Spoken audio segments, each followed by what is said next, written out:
Mummy ఆనందం ఉందా అమ్మ? వద్దు మమ్మీ, తర్వాత టైం అవుతుందమ్మా, తినేసి చేసుకో వర్క్ ఏదైనా ఉంటే. టైం ఎంత అవుతుంది చూడ. అరే వద్దు మమ్మీ, వద్దని చెప్తున్నా కదా, వద్దు తినను నేను, తర్వాత తింటా.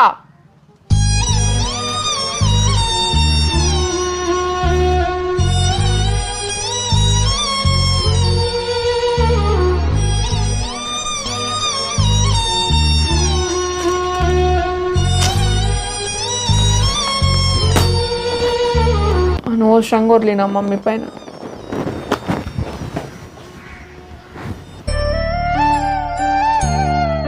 మరి మమ్మీ ఏదో కోపంలో అన్నా. నీకు కూడా తెలుసుగా మమ్మీ నా వర్క్ స్ట్రెస్ ఎట్లుంటుందో.